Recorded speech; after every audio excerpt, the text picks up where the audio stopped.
대한민국 탐정의 기준 웅탐정.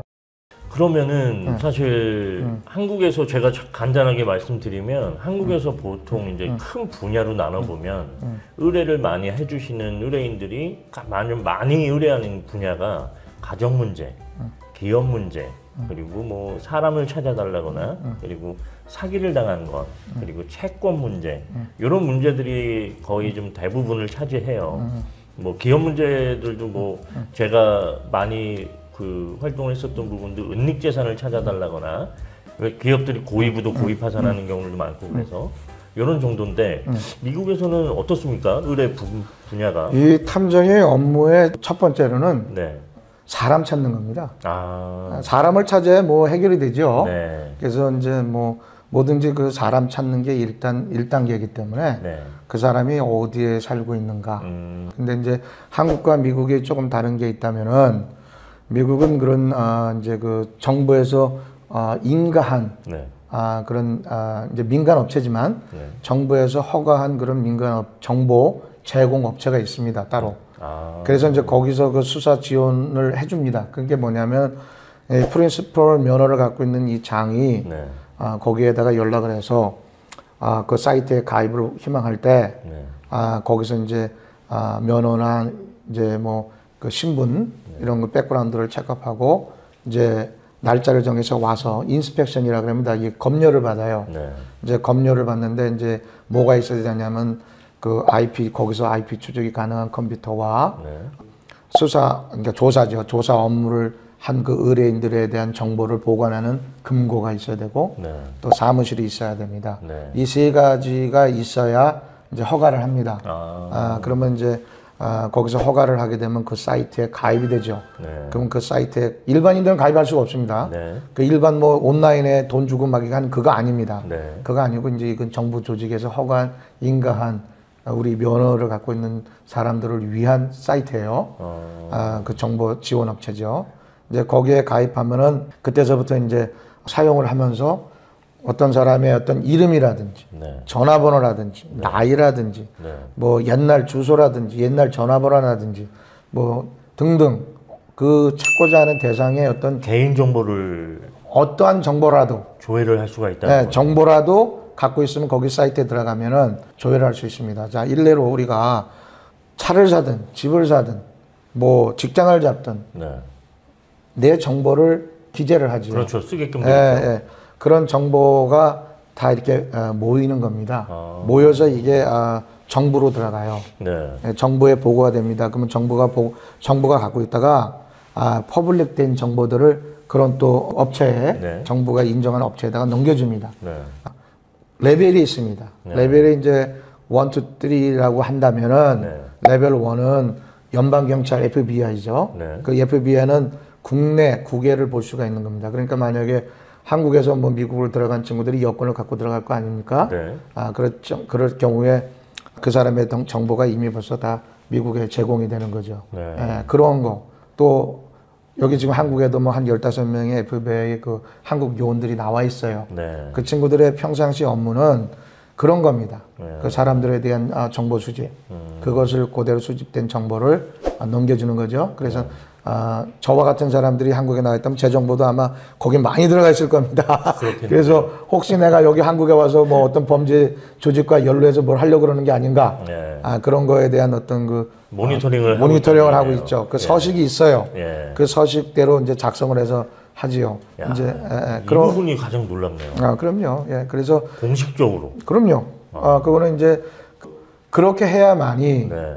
무슨 범죄에, 그러니까 FBI는 국내외를 볼 수가 있죠. 네. 그리고 이제 두 번째로는 레벨 넘버 2인데 네. 이 레벨 넘버 2는 미국의 각 지역마다 카운티가 있습니다. 네. 그 카운티가 있는데 카운티에 셰리프가 있죠. 네. 그 카운티의 그 디텍티브들을 레벨 넘버 2라고 합니다. 그 친구들이 국내, 미국 내에 있는 모든 것을 볼 수 있는 친구들이에요. 네. 그리고 그 카운티는 그 진짜 수사를 하는 업무가 그 형사들이 있어요. 네. 시리가 아니고 네. 거기에는 주정부 검찰국에서 파견인이 나와 있는 그 검사들이 있습니다. 네. 그래서 이제 그 레벨 2가 이제 그 친구들이고 네. 레벨 3가 이제 우리예요. 민간. 면허. 근데 우리는 그 레벨 1, 2가 볼 수 있는 걸 못 봅니다. 우리는 볼 수 있는 게 퍼블릭 된 거. 내가 써낸 거. 그런 것만 넘겨주는 겁니다, 정부에서. 그러면은 그 사람들이 써서 낼 때 개인정보 활용 동의 그런 거 사인하고 체크한 내용들 그거에 작성된 내용들만 볼 수 있다는 거예요. 그거를 하든 안 하든 말 그대로 자기가 어떤 페이퍼에 사인을 갖다 했고 자기 정보를 썼을 때 그것이 이제 그 정부로 들어가는 거고 정부에서는 그걸 검열을 해서 민간 조직에 넘겨주기 전에 검열을 해서 이건 퍼블릭이다 생각하는 것은 넘겨주고 그렇지 않다라는 것은 안 넘겨주죠. 그런 것만 볼 수 있는 거예요. 이런 부분이 사실 되게 우리 한국에서는 상상도 할 수 없는 일인 거죠. 왜냐면 우리나라가 얼마나 개인정보 보호에 대해서 얼마나 예민하고 지금 현재는 그런 거 한번 잘못 건드렸다가는 그냥 바로 형사건으로 바로 구속입니다. 그러니까 이제 우리가 그런 것을 보고 할 수 있는 능력이 있어요. 근데 능력이 있어서 그 보고 우리가 이제 그 수사를 하죠. 이제 만약에 우리 저 웅모라는 사람에 대해서 알려주십시오. 그러면 그 사람에 대해서 대충 나이가 어떻게 됩니까? 뭐 어디 살고 있습니까? 그 대충 기억나는 것을 얘기해 주세요. 그렇게 하면 이제 의뢰인이 갖고 있는 정보를 저한테 주면 제가 사이트에 들어가서 거기에 해당한 그런 여러 가지가 있습니다. 거기를 이제 들어가서 제가 조사를 1차적으로 하지요. 정보 조회를. 그래서 정보 조회를 하게 되면은 거기서 이제 얻어지는 정보 가지고 수사를 하는 건데 제가 취득된 모든 정보는 퍼블릭 할 수가 없습니다. 단지 저를 의뢰한 사람한테 필요한 정보만 제공할 수 있고 법정에 만약에 이게 간다 그러면 이제 그 상대 변호사나 의뢰인 변호사 아니면 판사한테 또 검사한테 정부 조직의 이 저와 같이 정보를 핸들링 할 수 있는 법조인이나 이런 사람들한테는 다 넘겨주죠. 그때는 오픈해야 됩니다. 왜냐하면 그 대신 그걸 어떻게 쓰든지 그 사람 책임이죠. 그때는. 그렇게 됩니다. 이런 부분이 사실 한국에서도 지금 관리 법안 자체가 없는 상황에 한국에서는 상상도 할 수 없는 일이지만 우리나라보다 훨씬 먼저 발달된 미국 탐정에서는 가능한 일이라고 합니다. 사실 일본에서도 일본 탐정이랑도 제가 만나봤지만 일본에서도 상상할 수 없는 일입니다. 그래서 결국엔 나라에서 인정하는 자격증을 가진 탐정들은 이런 부분까지도 가능하다. 개인정보도 취득을 할 수가 있다라는 부분으로 알면 되겠습니다. 네. 자, 그러면 제가 지금 말씀 듣다 보면 좀 우리나라에서는 사실 탐정 관리 법안이나 여러 가지 부분에 있어서 탐정 지원하는 거는 경찰 출신들도 상당히 많이 하시지만 사실 변호사 쪽에서는 탐정 관리 법안이나 이런 법안의 통과를 별로 안 좋아해요. 그래서 혹시 미국에서는 미국도 안 좋아합니다. 변호사들이 안 좋아해요. 왜냐하면 서로 얽히는 게 있어서 좋아하지 않습니다. 그래서 로펌이라든지 변호사 밑에서 일하는 탐정들이 거의 없어요. 거의 없어요. 근데 사실 변호사들이 현장 사실관계 확인을 하거나 이런 조사 업무를 하진 않잖아요. 이제 미국은 명확하게 구별이 되어 있는 게 법조인, 그러니까 변호사들은 법정 그 변호를 위한 법의 그 포괄적인 그러니까 탐정과는 다른 그 많은 공부를 하지요. 여러 가지. 그것은 당연한 겁니다. 변호사가 법정 변론을 하기 위해서는 여러 가지 포괄적인 법의 공부를 해야 됩니다.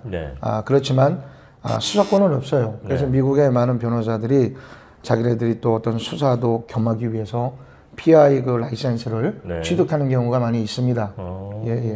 그러면 변호사들이 직접 증거 수집이나 사실관계 확인도 직접 한다는 얘기네요. 그런 변호사들이 있습니다. PI 변호사들이. 그래서 로펌에 PI 담당 변호사들이 있어요.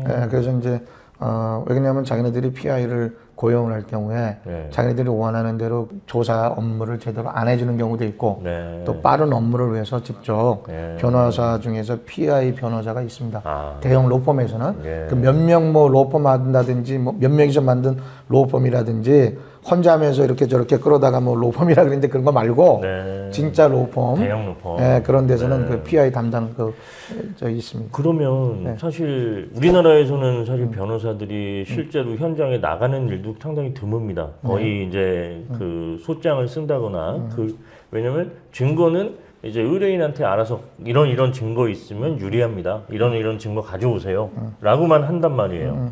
근데 사실 미국에서는 그러면 실제로 조사까지 해주는 변호사가 있다는 건데. 자, 이제 그게 변호사의 그 권한은 네. 이제 사람들이 많이 이제 모르는데 변호사의 권한이 상당히 많습니다. 많죠. 법정으로 불러내기 위해서 네. 그 사람의 뭐 어떤 그 사건에 관련된 사람한테 당신의 이메일 당신의 무슨 전화 저기 어떤 사람과 관계된 주고받은 이메일 또 뭐 전화번호 재산 또 등등을 네. 뭐 세금 보고한 거 네. 그것을 갖다가 갖고 오시오. 네. 제출해 주세요. 네. 이런 메일을 합법적으로 보낼 수 있는 권한도 있고. 법원을 거치지 않고요. 변호사가 그럼요. 직접. 그럼요. 메일을. 근데 거기에 대해서 법원을 거치지 않을 경우에는 대답 안 해도 상관없습니다. 네. 그러나 스피나라고 해갖고 소환, 네. 조사를 위해서 네. 그 법원에다 변호사는 법원까지 갈 필요도 없습니다. 다 자기네들도 억함이 있어서 네. 거기다가 이렇게 하면은 그 접수가 돼요. 그 접수를 하고 거기 접수 번호를 따갖고 자기네들이 프린트를 해서 네. 그쪽 상대 그 사람한테 메일로 레지스터 메일이라고 그러죠. 네. 등기 메일로 보냅니다. 네. 그 언제 몇 월 며칠까지 어디로 오세요. 네. 그것만으로도 상당한 그런 소환에 불이행을 하면 안 될 만한 그런 강력한 그런 권한이 있기 때문에 네. 그런데 이제 그런 강력한 그런 변호사들은 네. 끝까지 물고 늘어집니다. 그거 아주 그냥 그거 한번 걸리면 골치 아파요. 그러면 뭐 PI 변호사가 네. 더 일반 변호사보다도 수익 면에서도 훨씬 월등하겠네요. 그거는 이제 모르겠지만 네. 그 로펌에 소속돼 있는 변호사들이 네. 그 연봉이 네. A급이 보통 한 10만 불에서 한 15만 불뿐이 안 돼요. 아, 그래요? 그러니까 뭐 그렇게 많다고 볼 수는 없습니다. 그러니까 로펌이라고 해서 무슨 그 수입이 아주 많이 뭐가 수입이 많이 나야 나눠주기라도 좀 할 거 아닙니까? 네. 그게 안 되니까 그 많은 사람들이 많은 법조인들이 네. 배가 고픕니다, 사실은. 네. 예. 그러면 뭐 잠깐 여쭤봤던 내용을 정리하면은 변호사 미국에서는 활동하는 변호사들 중에 PI 역할까지 하는 변호사도 있고 일반 변호사도 있다. 근데 변호사들이 탐정한테 맡기는 경우는 별로 많지 않다. 많지 않죠.